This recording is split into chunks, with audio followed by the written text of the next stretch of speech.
Stronger laws can raise the cost of exam fraud, but laws alone cannot secure an examination system. The government will now have to frame detailed rules, strengthen surveillance, tighten digital and physical security, and ensure that investigating agencies act swiftly. The proposed special fast-track courts must also move from paper to reality so that cases do not remain stuck for years. Most importantly, the system must be able to prevent a leak before it happens, not merely punish those responsible after lakhs of students have suffered. Today on Mission Exam Shield, the question is no longer whether the bill will pass, it has. The question now is, can India build an exam system students can trust? Joining us for now on this discussion is Dr. Milind Padalkar. He's the Dean at the Prestige University of Indore. Dr. Padalkar, thank you very much for joining me on this. I hope you can hear me. I can hear you very well. Can you hear me? Yes, yes. Good morning. Thank you very much for joining us. I'll begin with my first question. So, NewsX has started Mission Exam Shield, where we are taking suggestions on how to better conduct competitive exams and how to avoid leaks. Could you help with 3 suggestions on how that can be done? Well, my suggestions are going to be to look into the realm of technology. It is technology that can create a standardized platform as well as something that people can trust. Look, we have had technology in experience, right? We have Aadhaar and people trust Aadhaar. So technology can provide answers, and this is not an unsolved problem. Nationwide tests are being conducted in other countries. For instance, US has had SATs as well as GREs and GMATs, and they've never been any problems. So we need to invest into technology, and that could give you a big measure of success as well as trustworthiness. Right, Dr. Padalkar, the government has also announced an exam leaks task force which will submit its report. Do you think that the powers of this task force should be expanded? I don't believe so. I think these are competent people, both on the task force as well as people in the ministry who are seized with the matter. So I am only going to guess because I cannot second guess what the task force will tell us. But my guess would be that they would come up with a solution that is largely technology oriented. And perhaps they could tier the exams. For instance, right now there is one exam that decides your future, and that understandably builds anxiety and panic.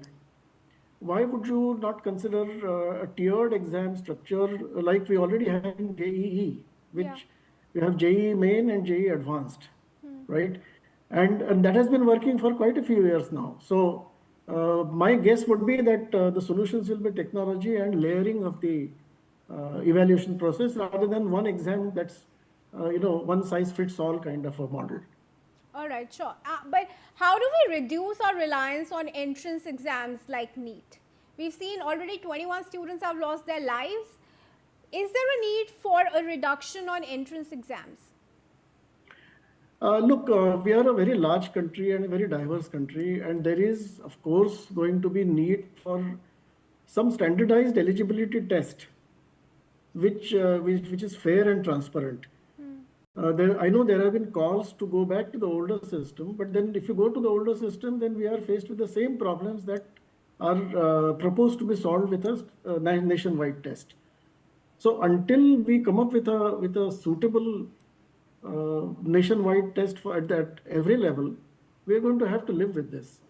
Perhaps, therefore, my proposal would be to layer it, maybe come up with a NEET Main and then NEET Advanced.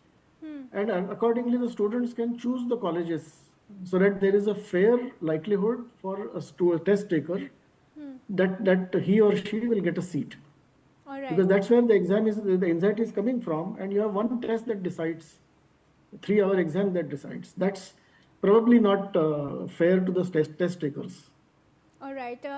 Doctor, my next question to you is, how can India really address this enormous pressure that's created by millions of aspirants competing for a limited number of quality higher education seats, pressure that there is from the peers, from the parents, and in some cases even the educators and facilitators?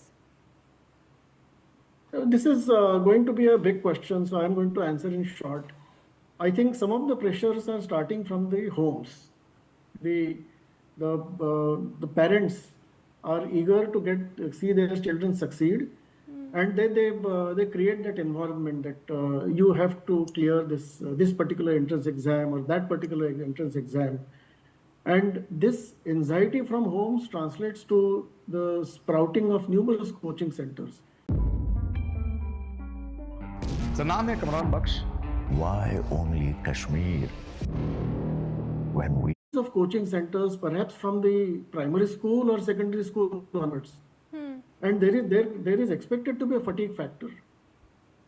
It is also not clear that if you don't have these degrees, that you will not succeed. There are many examples that you will succeed despite these higher education or let me say standard degrees.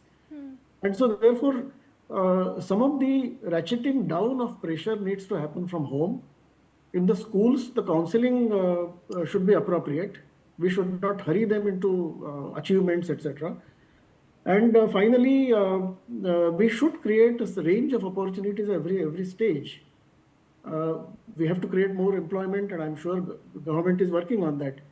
But until such time that we create greater employment opportunities, there is a way to mitigate the pressures that the children face and prevent the unfortunate instances of people taking their lives. Right. And beyond high stakes examination, Dr. Padalkar, do you think India can develop a more diversified assessment ecosystem while also preserving merit and maintaining high academic standards? No, of course we can. And I think our schooling system, therefore, needs to see greater investment of time, money, as well as attention. There are a few good schools, perhaps, and many schools that are doing good job, but we could certainly do more in terms of preparing the student not only on the cognitive abilities or analytical abilities, but also a certain personality which gives you resilience in life. That one failure is not the end of the world. You learn, you move on, and failing is all right. You have a long life ahead of you, and there will be more opportunities for you to try your talents out and succeed. So this should be the mantra that we should hear from homes and from schools. There needs to be a movement towards that, rather than hurrying students and into an anxiety-prone world of one test and you're out. That I think is wrong. All right, I'll ask one more question before I let you go, and thank you for joining us. Dr. Padalkar, how should India and the education system in India get an overhaul in this AI age? Well, we are all should be part of that overhaul, and we should join together to solve the really important problem of how to educate the next generation. Okay, it's not something that one person can do or one ministry can do. We all have to get together and solve this problem. But rather than overhaul, which sounds like a dramatic change, we have to incrementalize as well, because we have to build on what we already have and then keep adding features that are going to be helpful to people. All right. Dr. Padalkar, for now, thank you very much for joining us and taking part in this very important mission, Exam Shield, that we at NewsX are carrying. Thank you.